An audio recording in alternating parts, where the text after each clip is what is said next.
Why do we ride motorcycles?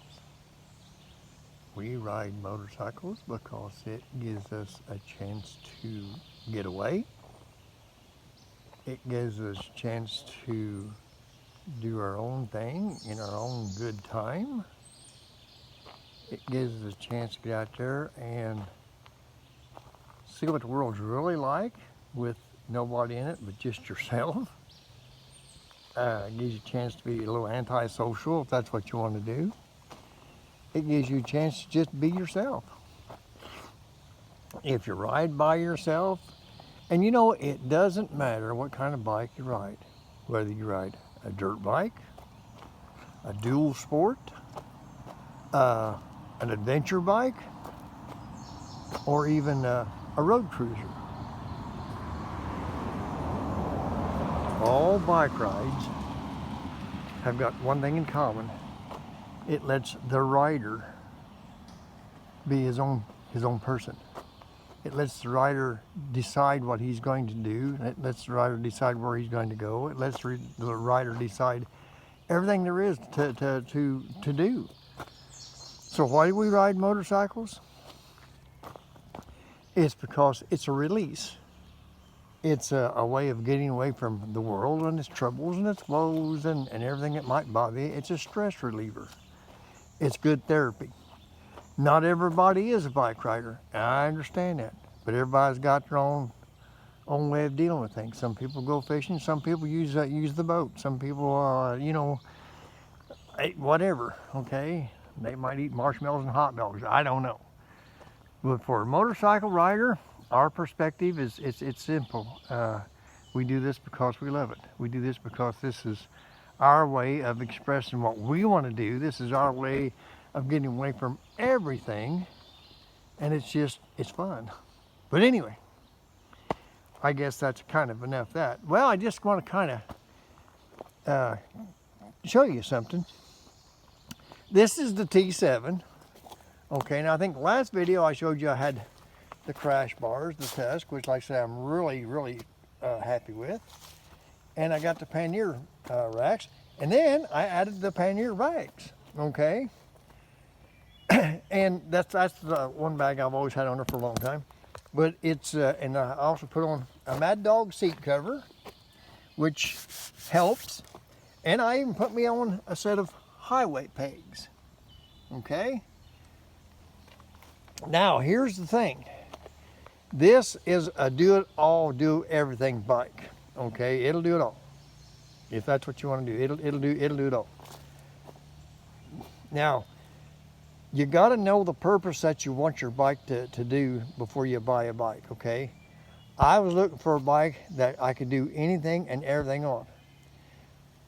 Here in Illinois, we don't have a lot of off-road. We don't have a lot of, like a BDR, we don't have one.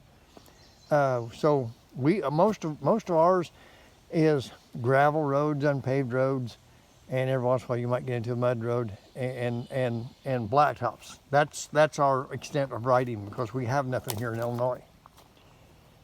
Illinois is pretty heavily populated. So on my bike, I thought, well, I don't need to have the. I can kind of tweak what this bike was made for. Like I said, it was made for doing. Well, it comes off like the Dakar Rally races and all this kind of crap, which I'm not in racing. But so I thought, well, I can tweak this to fit my means, and that's what I'm talking about. Tweaking a bike to make it fit what you want to do. Tweaking the bike to make it do to be more personal for you. There ain't no bike out there. I don't give a crap what kind of bike it is. There's not one bike out there that does it all. There's not one bike. But you can tweak what you got and make it a little closer to what you want. They don't make the perfect bike. It doesn't exist. That's why I said I like multiple bikes, because it just depends on what my personality is. I can change and I can do what I want to do with whatever personality hits me. So that's why I have 4 different bikes. But anyway, the Tenere 700, most of my riding is country roads, back roads, and I do some highway. And that thing there, I can run 80, 85 mile an hour all day long if I want to. But by the same token, there's a gravel road here just west of me here that right now I'd be a little wet, and I'd be a little leery about taking that bike down it, but I could if I wanted to. I just have to be careful, okay? So this bike for me, and the way I've tweaked it to fit my means, okay, it works great.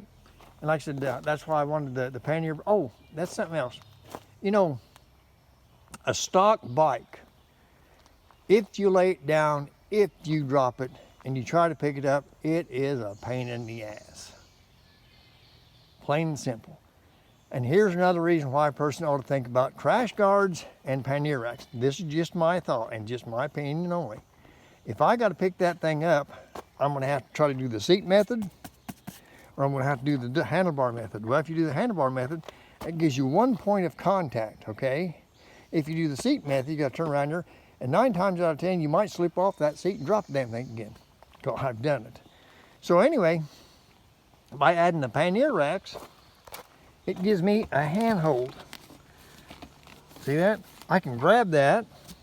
I can grab my crash bar. See, I can grab my crash bar. I can grab my pannier racks. Okay, that gives me 2 handholds where I can where I can try to lift that bike on. To me, it makes sense. I mean, do what you want to do. There was one guy who made a video and he used to carry a strap with him. A strap's not a bad idea, but there again, if you're using one strap, it gives you one point of contact. If you have two points of contact for lifting, it makes it a whole lot easier, okay? And if you don't believe me, if you still are able, go out there and do a chin-up and put your hands together. You know, just butt them together and try to do a chin-up. It's a pain. Put them further apart, it's a little easier. That's what I'm talking about, points of contact. But anyway, the Tenere 700 is, I've just about got it tweaked for all I want it to do. The only thing I think I will do is I will change these bark busters. Them is just the cheap plastic things that came on there, and they work well. But if you drop it, they're going to crack. You know, they're going to crack. They're going to break. So, and the seat, and I tell you what, the seat is a whole different story. Unless there's just nothing that you can do for a seat on any seat, okay? Motorcycle seats, everybody says, well, mine's more comfortable than this. That might be, but the thing with the seat is you got to stop and figure what makes a seat a good seat or a bad seat is how long you can sit in it without being restless. Plain and simple. You know, and it doesn't matter even if you're sitting in your recliner at home there watching TV there, every once in a while you got to fidget because you can only sit in one position for so long. You know, it's just common sense. And why should a seat be different? But anyway, I just wanted to kind of show you the Tenere. And like I said, I love the highway pegs, and they fold up, you know, so it ain't like, I got them real tight because I didn't want them to flop down when I ain't using them, so they're tight, and they work well. So it gives you a chance to change position when you're on the bike. That's all it's for. So you can ride a little bit longer without getting a bad case of flat ass. But anyway, why do we ride bikes? Well, because we love it. And like I said, right now I'm out here and this is the state forest. And it's quiet, all I hear is the birds. You can't see it now, but south of me there is a rain cloud. But it's a spotty rain cloud, you know, it's just gonna spot rain, so I ain't worried about it. I do have a rain suit here if I need it. But, you know, and that's another thing, always be prepared. Never take anything for granted and think, well, you know, it'll be all right. I'm just only gonna go for 10, 15 minutes. You remember what happened to the minnow, right? A 3-hour tour? Well, always be prepared. So anyway, well, I just wanted to kind of show you the Tenere. It's got a lot of dead bugs on it now, but I really love it. And I might put some running lights on the bar. That's something I just, you know, it's just something that's not really going to help or change, but it's just something I thought about. But anyway, that's the Tenere with the pannier racks, the pannier bags, and oh, and here's another thing. When you buy a bike, most of us don't got money dripping out of our ears, okay? So it takes us time. I've had this bike now 2.5 years, and I've just now got to the point where I could put the crash bar on it, the pannier racks, and I got the panniers because, you know, my money is limited. But I'm not bitching. I'm just saying sometimes it takes a while. So don't get discouraged. Kind of keep focused and know what you want to do, and do a lot of research. Okay, I looked, and for me, for my money, for what I wanted, and for the experience I've had with them, Tusk does a great job. Now they might not work for you. I don't know, but for me, what I'm saying, they were a little expensive, but not as expensive as some of them I've seen. And when I put them on there, it was like no hassle. And that to me was worth something. But anyway, hey, it's a good day to be riding. This is the 2nd of July, and I had made a video for a couple, 3 weeks, and I thought, well, you know what, it's time to try to get back in touch. But anyway, get out there and ride. Hey, ride safe and ride free, okay? That's what it's all about.